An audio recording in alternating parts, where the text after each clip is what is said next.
I remember the first time alcohol touched my lips. It wasn't just a drink, it was a doorway.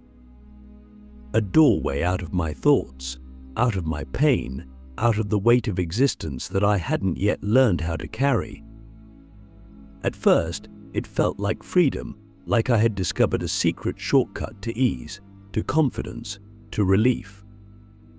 No one told me that this shortcut was a trap, that what felt like liberation was actually the first step into a prison I would one day struggle to escape. Addiction does not announce itself. It does not arrive with alarms or warnings. It seeps in slowly, subtly, disguising itself as a normal part of life, whispering in your ear that you're in control, that you can stop whenever you choose, but that you're just having fun, just unwinding, just doing what everyone else is doing.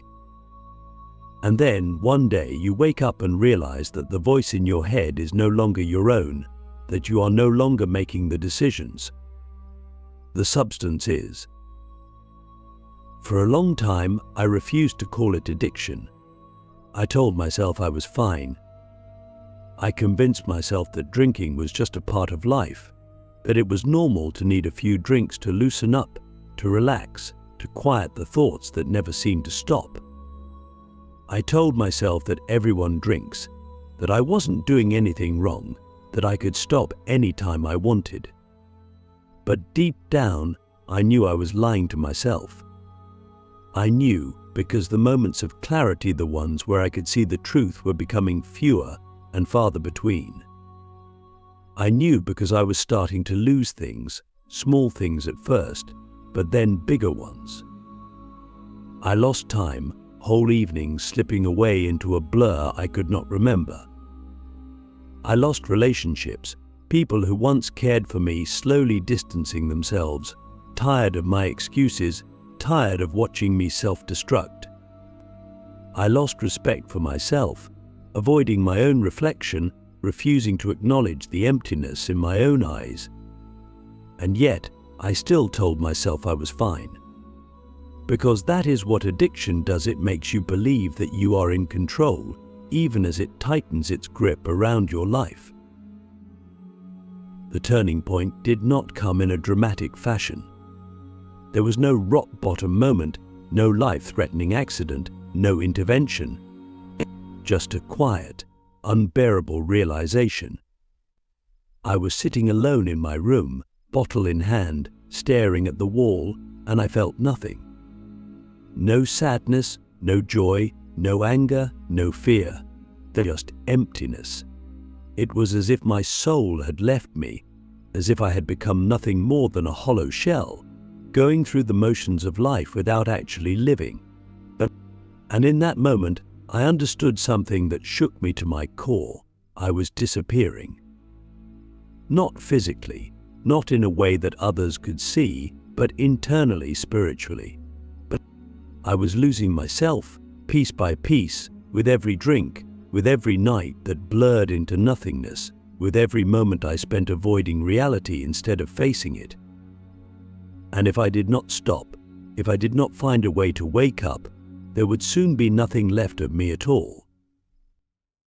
Click subscribe to this channel to get more profound insights. Most people think addiction is about the substance, but that is a lie. The substance is just the symptom. The real problem is disconnection. Addiction happens when you lose connection with yourself, when you become a stranger to your own soul, when the silence inside you becomes unbearable and you will do anything to drown it out. But the drinking wasn't the disease, it was the attempt to treat a deeper wound, a wound I had never allowed myself to face. And so, for the first time, I made a decision. Not just to stop drinking, but to wake up, to reconnect, to face whatever it was I had been running from all these years. But what no one tells you about healing is that it is not gentle. It is not comfortable. It is not easy. The moment you remove the thing that has been numbing you, everything you have been avoiding comes rushing back with full force. The pain, the memories, the regrets, the fears. It all returns, demanding to be felt, demanding to be faced.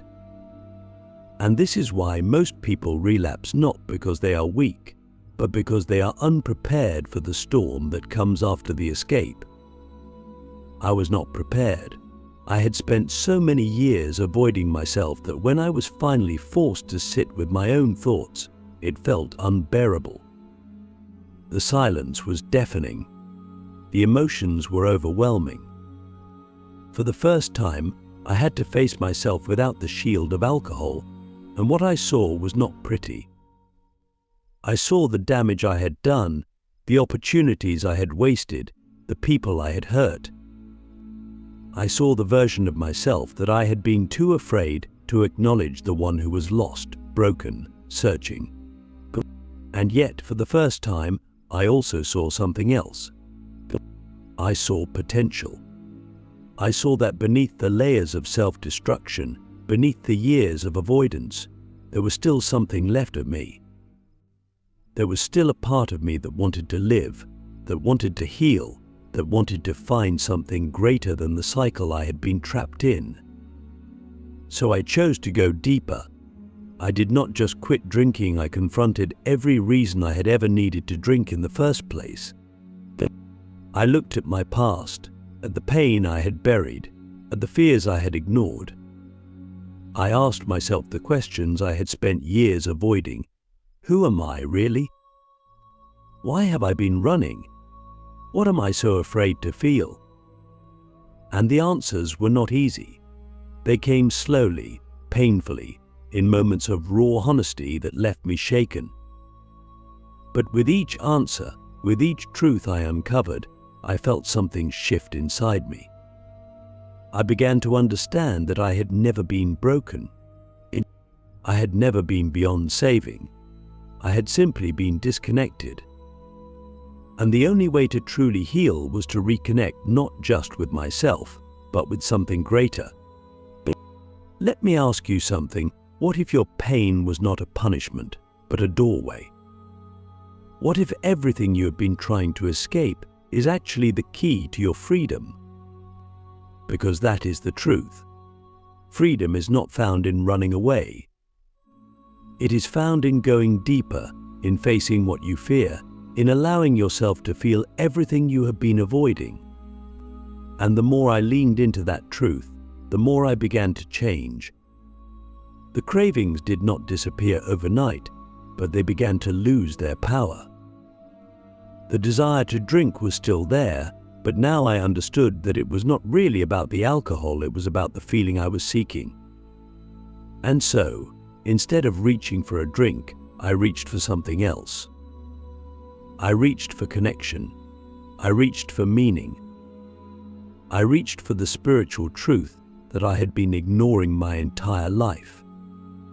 But we are not done yet, because now that I had broken free from alcohol, I had to learn how to live without it. And what came next was more difficult than anything I had faced before. Because addiction is not just about the substance, it is about the identity. And I had no idea who I was without it. I had spent so many years defining myself by my addiction that I did not know how to exist outside of it. Who was I without the crutch, without the escape, without the thing that had shaped my life for so long? The journey was far from over. In fact, it was just beginning. And what came next was the true test, not just of my sobriety, but of my soul. Breaking free from alcohol was only the first step. I had spent so many years using it as a crutch that I had never truly considered what life would feel like without it. Who was I without the thing that had shaped my days, my nights, my relationships, my identity? Sobriety was a new world, but it was also unfamiliar, uncomfortable, and at times terrifying.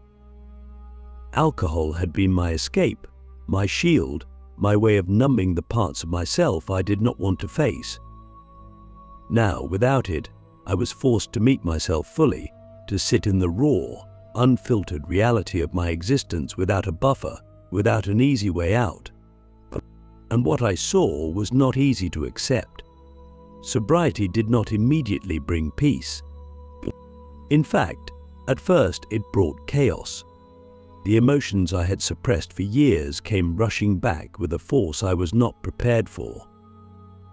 Regret, shame, grief, loneliness, they were all waiting for me on the other side of addiction, ready to make themselves known. There was no more drowning them in alcohol, no more numbing the edges of my pain. I had to feel everything, and at times it felt unbearable. There were nights when the temptation to drink was overwhelming, not because I wanted the alcohol itself, but because I wanted relief. I wanted silence. I wanted a break from the relentless flood of emotions that I did not yet know how to process. But something inside me whispered that if I could just endure this, if I could just sit with the discomfort instead of running from it, something would shift. I realized that I had never actually known myself. My entire life had been a series of distractions, of escapes, of avoiding the deeper truth of who I was. Alcohol had just been one of many ways I had run from myself. And now that it was gone, I had no choice but to look in the mirror and truly ask, who am I? Without the drinking, without the self-destruction, without the cycle of regret and escape, what was left? That question terrified me, because I did not know the answer. I had spent so much time burying parts of myself that I no longer knew what was real. The version of me that had existed in addiction was not my true self. He was a mask, a survival mechanism, a shadow of who I was meant to be. But if that was not me, then who was I? Let me ask you something. Who are you when all the distractions are gone? When there is nothing left to run to, nothing left to numb you, nothing left to hide behind, who is left? Because that is the real you, the one that has been buried under habits, under pain, under the stories you tell yourself about who you are and what you are capable of.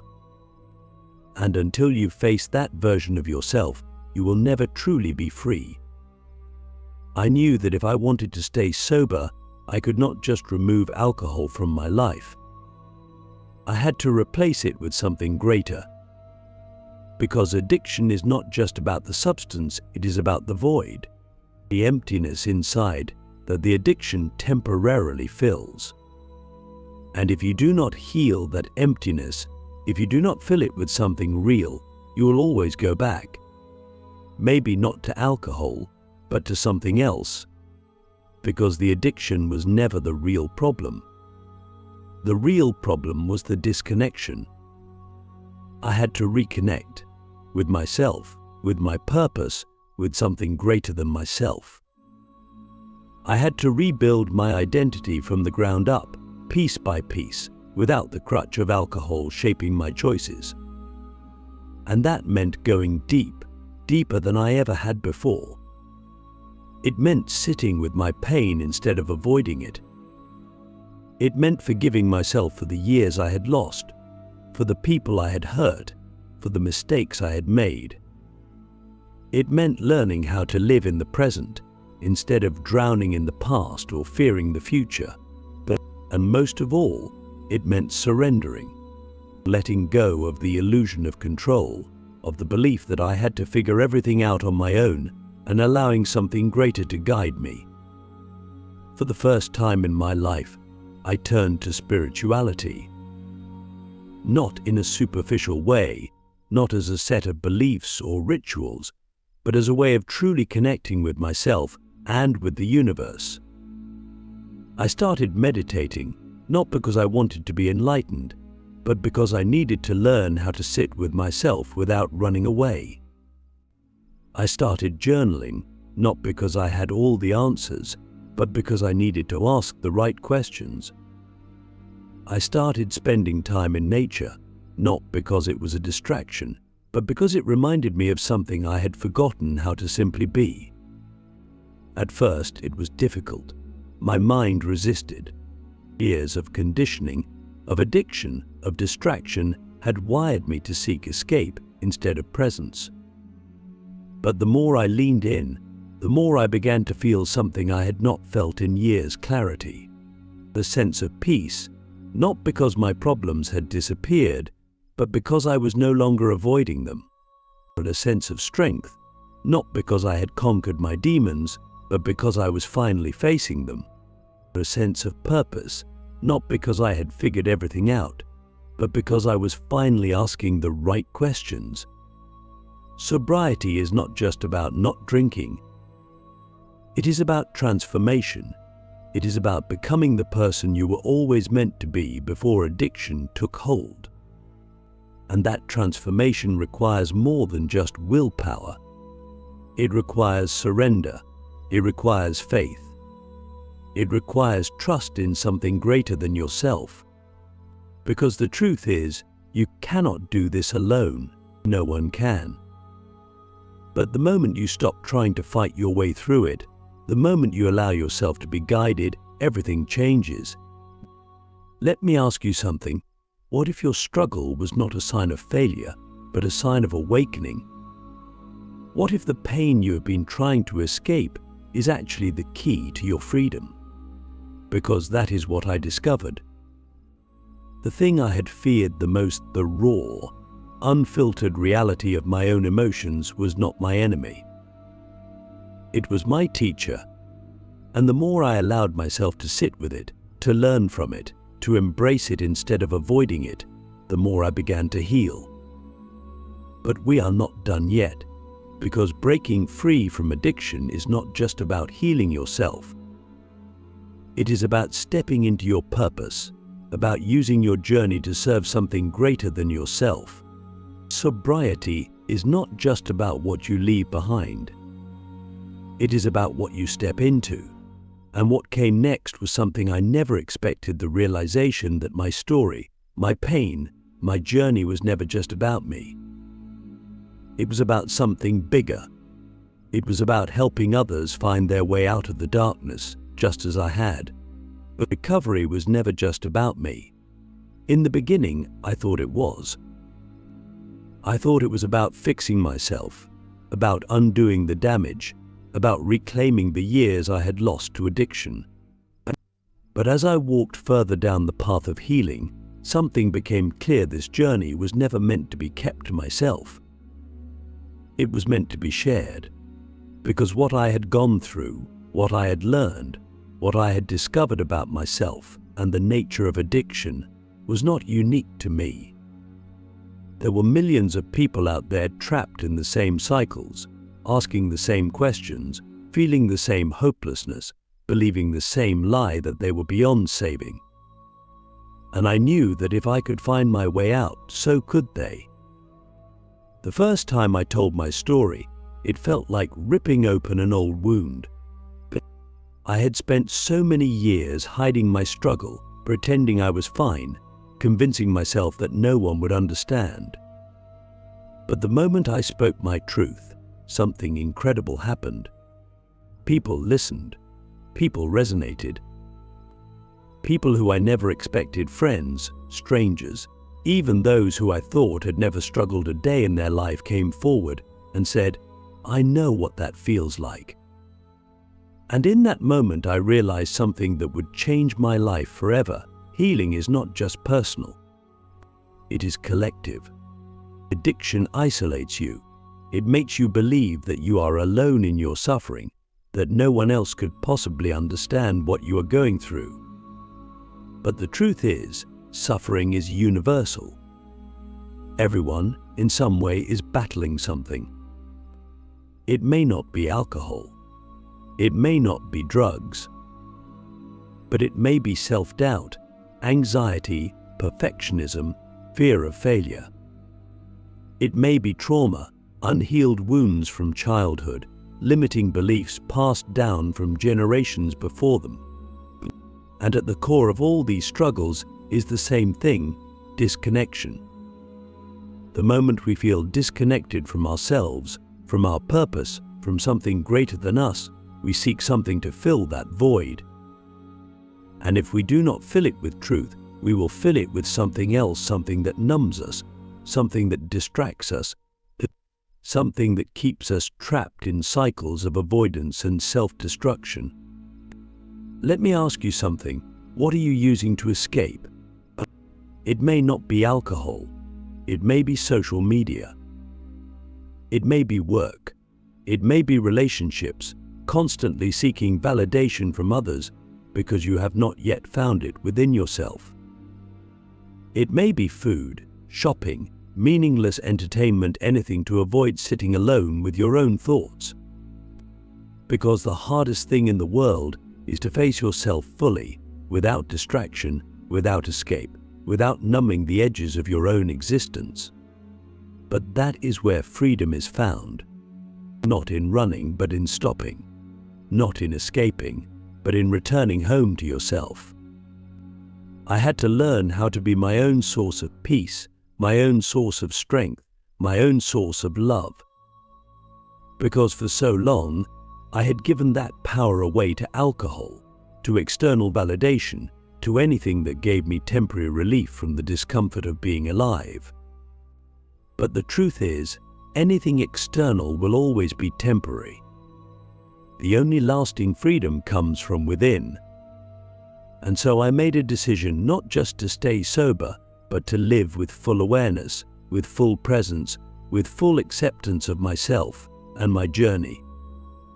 I stopped seeing my past as something to be ashamed of and started seeing it as my greatest teacher. Because every dark moment, every mistake, every painful lesson had led me here to a place where I could now help others find their way out. Sobriety is not just about not drinking. It is about transformation. It is about stepping into the life you were meant to live before addiction took hold. It is about becoming the version of yourself that you were always meant to be. And that version is not weak. That version is not broken. That version is powerful beyond measure, capable of healing, capable of leading, capable of changing the world.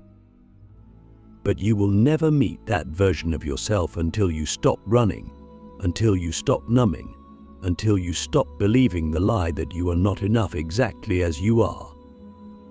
Let me ask you something. What would happen if you fully trusted yourself? If you stopped seeking escape and instead embraced every part of yourself, the light and the dark, the pain and the joy, the fear and the courage. Because that is where real freedom begins. Not when you have all the answers, but when you stop needing them.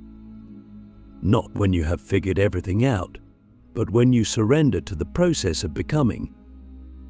My journey from alcohol addiction to spiritual freedom was never just about quitting drinking.